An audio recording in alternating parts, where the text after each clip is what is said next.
এটা হচ্ছে আমাদের গ্রাম মনোহরপুর। আমাদের এই রাস্তাটা দিয়ে মেন রাস্তা, এটা দিয়ে যায় ঘাটাল, ক্ষীরপাই, চন্দ্রকোনা, সব জায়গায় যায়, কিন্তু যোগাযোগ এই মুহূর্তে খুবই বিচ্ছিন্ন। এটা হচ্ছে আমাদের মেন রাস্তা, আর এটা হচ্ছে আমাদের পুরো মাঠ যেখানে ধান চাষ হয়, দেখতেই পাচ্ছ। আর এ সাইড দিয়ে একটা রাস্তা আছে মুড়িকল, ও সাইডে আছে, ওখানে কেউ যেতে পারছে না, অর্থাৎ মুড়ি ভাজাও বন্ধ আছে, খুবই খারাপ অবস্থা। এই মুহূর্তে আমি জলেই হাঁটছি, দেখতে পাচ্ছ। আর এখানে একটা দোকান ঘর ছিল, দোকান ঘরটাও ডুবে গেছে।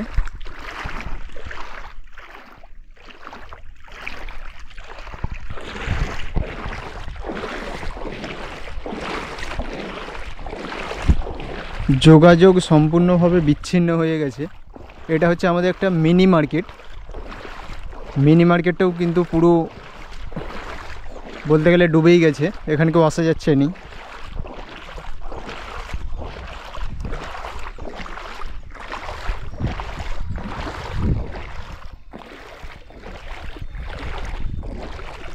হে গাইস, আজ আরও একটি নতুন ইন্টারেস্টিং ফেস নিউ ভিডিও নিয়ে তোমাদের সামনে চলে এসেছি। আজকে আমি আমার গ্রামের পরিস্থিতি দেখাবো, আমাদের গ্রামে কেমন বন্যা হয়েছে। সেই চন্দ্রকোনা এলাকার মধ্যে কিন্তু আমাদের এই জায়গাটা পড়ে। পুরো আমাদের এখানে বন্যা হয়নি, কিন্তু এবছর মারাত্মক বন্যা। কারা কারা মনোহরপুর থেকে দেখছো তারা অবশ্যই কমেন্ট বক্সে কমেন্ট করো। আমাদের এখানে তো তবু ভালো, আর ঘাটালে তো 1.5 তলা বাড়ি ডুবে গেছে, 2 তলাও ডুবতে ডুবতে রয়ে গেছে, এরকম পরিস্থিতি ঘাটালে। কিন্তু আমি ঘাটাল যেতে পারছি না। বলছি ওদিকে কীরকম জল বাড়ছে? ওদিকে একই জল, একই এরকমই জল ওদিকে বুড়াইপাড়ার দিকে? তাহলে কমে গেছে। আমাদের সেই ঘটনা যাচ্ছে, হ্যাঁ, ওইটা দিয়ে এক আটুয়ে 5টি, সে 5টা এক কোমর এক কাঁজাং, মানে এদিকটা কম। হ্যাঁ, ও পাশে যত যাবে নেমে নেমে তো বেড়ে যাবে। ও,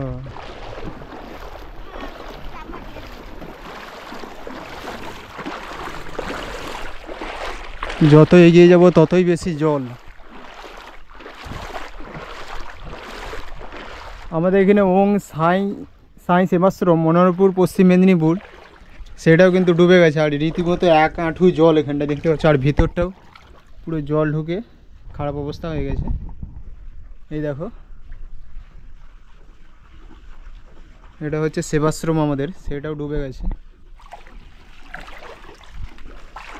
ওদিকে মিনিঘর ডুবে গেছে, সেদিকে খামড়ইপাড়া পুরো ডুবে গেছে। যত এগিয়ে যাব ততই জল। এবার সামনের দিকে এগিয়ে গেলে আমাদের এখানে বুড়াইপাড়া পড়ছে, বুড়াইপাড়াও পুরো জলে ভর্তি, দেখতেই পাচ্ছ। সকালে জল পেরিয়ে যাচ্ছে, ইঁটগুলোও ডুবে গেছে। এবছর চাষিদের কিন্তু মারাত্মক ক্ষতি হয়েছে আমাদের এলাকার। তো যেখানে যেখানে বন্যা হয়েছে সেই সব এলাকার চাষিদের তো খুবই খারাপ অবস্থা এখন, কারণ বর্ষার যে ধান রোয়া হয় সেই ধানটা পুরোটাই রোয়া হয়ে গিয়েছে। 2000 টাকার ওষুধ দিনে আমাদের ধান গাছে বিষ দিয়েছে, তারপরের দিনই বন্যা এসে গেছে। তার মানে বুঝতে পারছো কতটা ক্ষতি হয়েছে আমাদের। ঘরটা এবার কাজ চলছে, বন্যার মধ্যে বালিগুলো সব ডুবে গেছে।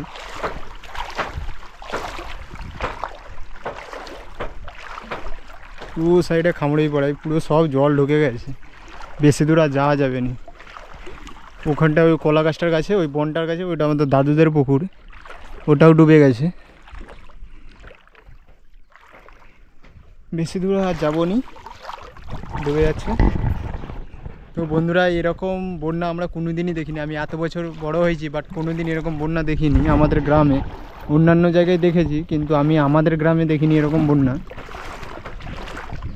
তাহলে ভাবো এই বছর তাহলে কি পরিমাণে জল ছেড়েছে ডিবিসি।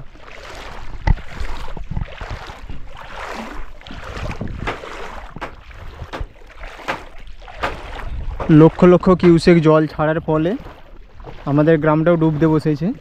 কিন্তু আমাদের গ্রামে এরকম বন্যা আমি কোনো দিনই দেখিনি, এই প্রথম দেখলাম। হ্যাঁ, হয়েছে আগে হালকার মধ্যে, কিন্তু এরকম দেখিনি।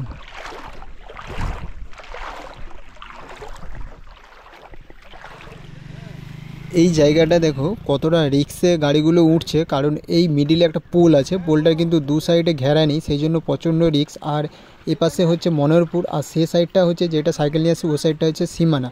আর সীমানা গ্রামের লোকজন মনোহরপুরে না আসলে দোকানদানিও আসতে পারবে না, পুরো যোগাযোগ বিচ্ছিন্ন থাকবে। সেই জন্য এই এত রিক্সে এই পোলটা পারাপার হচ্ছে।